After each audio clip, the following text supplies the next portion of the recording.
Audio Jungle.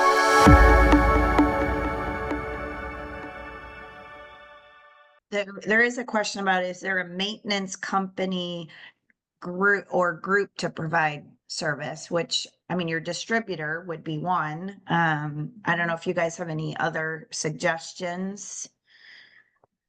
I always suggest the distributor because they're the ones that are factory trained on the brand specific equipment.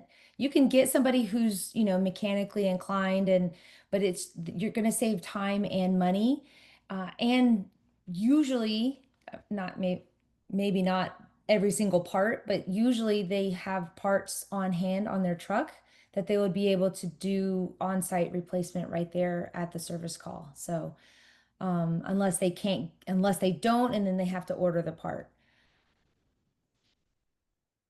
Also, I'm putting this in the chat too, but also, if by some freak chance you can't find a distributor or a technician that can come and help you, if you can find an electrician that is willing to do something a little out of the ordinary, they're very good at troubleshooting machines.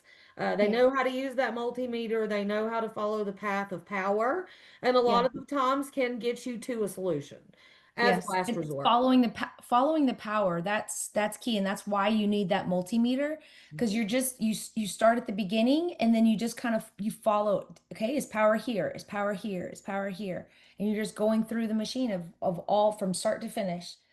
Mhm. That's right.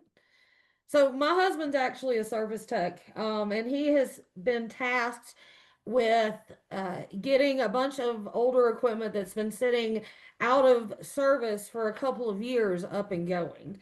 So the first thing he does, for example, with washers, as we went through, he takes his, he turns the power on. Let's see if it powers up.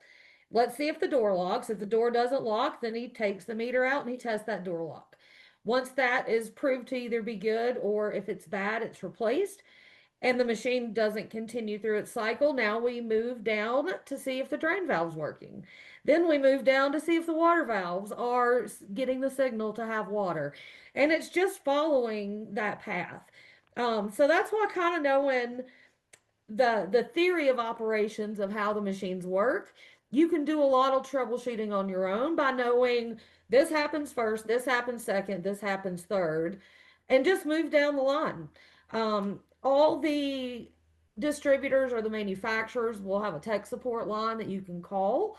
A lot of them will ask you for if you have a meter, and they may ask you to test certain terminals.